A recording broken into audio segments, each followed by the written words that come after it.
Lutte contre l'hypertension artérielle.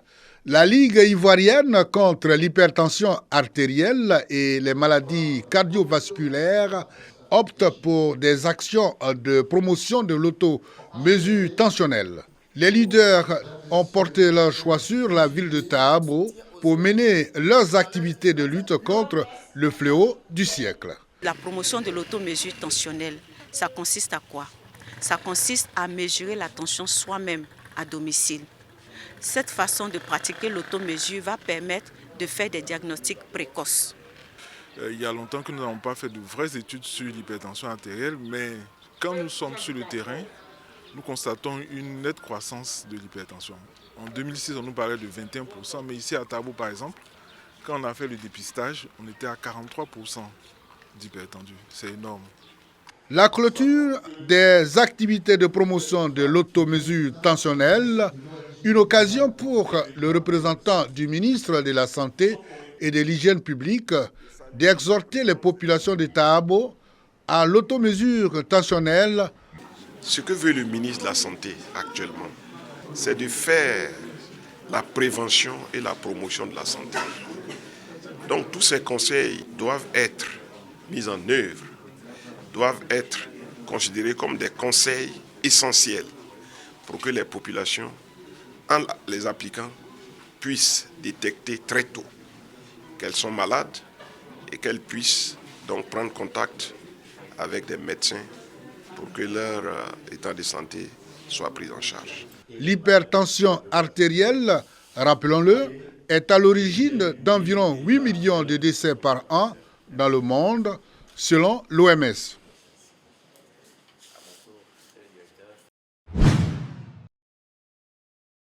Il y avait fête à l'école primaire publique du village de Beaubrégué dans la commune d'Issia, région du Haut-Sassandra. Cette école construite en 1958 vient d'être dotée d'un nouveau bâtiment de 3 classes, un bureau et des toilettes, dont du conseil municipal, avec à sa tête Fanny Karim, maire de la commune.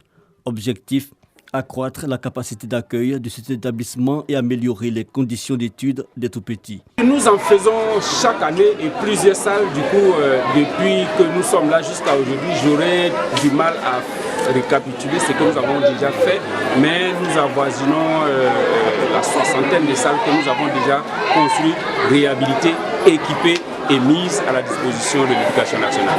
Quand on parle d'éducation, nous parlons ici de l'héritage que nous avons cédé à la nouvelle génération.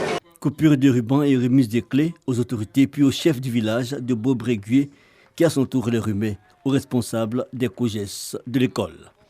En nous offrant ce bâtiment, c'est un soulagement véritable. Nous voulons dire merci à monsieur le maire d'avoir vraiment étanché notre soif de pouvoir administrer l'enseignement comme il se doit. Avec ce gros bâtiment, je crois que les enseignants ici présents sont réellement contents et ils feront le travail qu'il faut.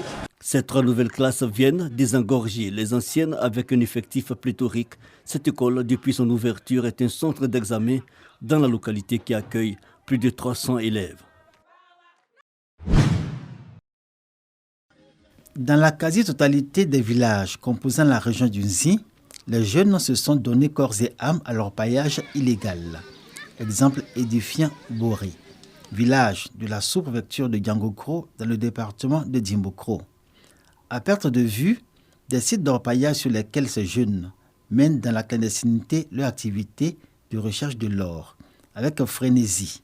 Conséquence, ici et là, des trous béants, des arbres coupés et arrachés du sol, des champs et plantations ravagés, un travail de destruction massive pour une recherche de pépites, dans une perspective de réalisation sociale. La terre ne donne plus comme avant.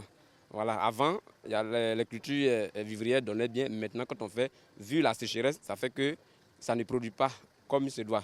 Donc, l'orpaillage a primé. Quand on va, on gagne un peu. Aujourd'hui, on ne peut plus continuer. Il est important certainement de s'orienter autrement pour que véritablement on sauve nos enfants, on sauve nos terres et qu'on sauve Boré. L'orpaillage, une activité reconnue et légale, tant qu'elle est menée dans le respect du code minier. Si le sous-préfet de Diangokro l'a rappelé lors du panel organisé par l'UPJB, Union perpétuelle des jeunes de Bendeko, cette disposition reste peu ou pas encore comprises des populations. L'objectif de l'UPJB est d'éclairer toutes les composantes de la population d'Unzi sur les conséquences de l'orpaillage illégal et la tragédie vers laquelle va conduire ce phénomène, si l'on y apporte des solutions idoines. Hommes, femmes, jeunes, chefs coutumiers et chefs de terre ont été édifiés par les panélistes. Chaque année, nous constatons la déperdition, les élèves qui quittent les classes pour aller s'adonner à l'exploitation artisanale, pour ne pas dire clandestine. Vous avez l'environnement aujourd'hui, qu'il s'agisse de la flore que de la faune, il n'y a plus d'espace, tout est aujourd'hui en dégradation. Le seul fleuve Nzing qui aujourd'hui arrose presque tous les villages et partant même certains départements depuis Mbayakoro jusqu'à Dembokro et qui sais-je. Ce fleuve Nzing aujourd'hui a changé de couleur. Les métaux lourds qui sont utilisés aujourd'hui ont des conséquences désastreuses sur la vie des populations. L'insécurité s'est installée. Nous avons la prostitution à grande échelle qui se développe, la drogue. Nous demandons aujourd'hui au nom des populations à l'État de faire un effort pour que nous passions le cap de la sensibilisation. Depuis le passage du groupement spécial de lutte contre l'orpaillage, on sent quand même une certaine peur des propriétaires terriens qui de plus en plus comprennent l'importance des sensibilisations que nous faisons et qui ont envie vraiment de s'inscrire dans la légalité. Des différentes communications, il est ressorti que les jeunes dans les villages où sévit l'orpaillage illégal en subissent les impacts négatifs. Outre la destruction des terres, la pollution des eaux par l'utilisation de produits comme le cyanure et le mercure, l'orpaillage illégal est source de violence, débouchant sur des conflits entre villages. Pour la sauvegarde et la préservation des terres dans l'Unzi, les panélistes préconisent l'intervention vigoureuse de l'État et qu'il favorise les conditions d'insertion socio-économique et l'employabilité des jeunes. Mais on détruit nos terres. Les enfants ne vont plus à l'école. Nos chefs n'ont même plus d'autorité. Voir comment il faut reboiser le coin qui est déjà détruit. Si par exemple ici, on amène les jeunes à faire l'élevage par exemple, ça peut vraiment aider les jeunes que d'aller creuser le sol et puis demain on ne peut plus faire quelque chose sur cette terre. Qu'ils se mettent en association et solliciter des prêts auprès des gouvernants pour pouvoir s'adonner à d'autres activités qu'à l'orpaillage. Nous allons exploiter la sensibilisation. Au cas où ces mesures, ces dispositions ne marchaient pas, vraiment d'un commun accord, nous allons nous associer aux forces de l'ordre commis par l'État de Côte d'Ivoire pour réprimer.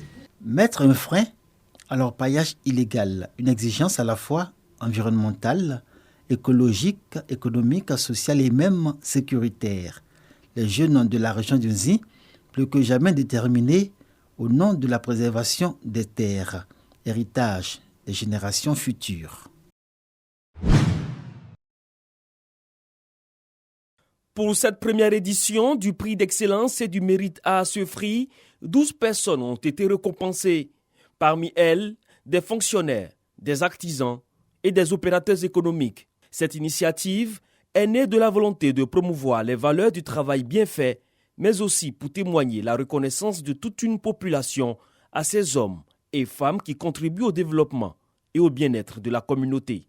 Recevant le prix pour ses actions de développement au profit des populations, le maire de la commune d'Assefri, Séverin Yobois, a invité ses administrés à plus de rigueur au travail pour le rayonnement d'Assefri. Cette première édition du prix d'excellence à Assefri est à l'initiative du sous-préfet de la localité, Laurent Kouassi. Une initiative saluée par le secrétaire général de la préfecture de Transua, Kouadiokan, qui souhaite qu'elle soit pérennisée afin d'accompagner les actions de développement engagées par le gouvernement dans la région. Les récipiendaires ont reçu chacun des diplômes de reconnaissance et du numéraire afin de les accompagner dans leurs actions de développement.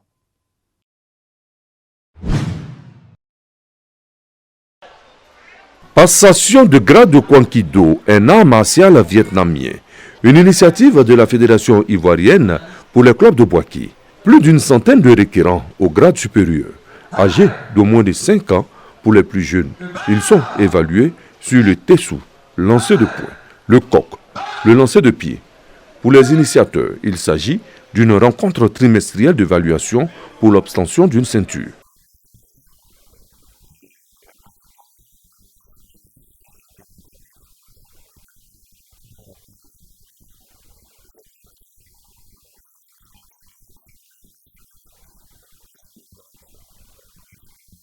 Les participants restent confiants.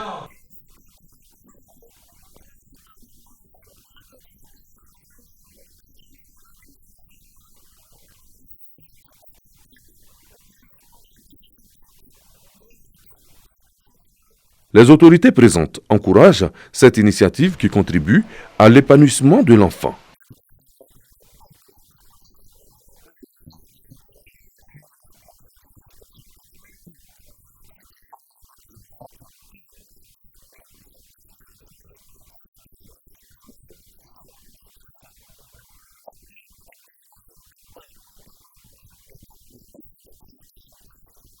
La Fédération ivoirienne de Kouakido prévoit des compétitions et des stages pour jeunes afin de déceler de nouveaux talents pour les compétitions internationales.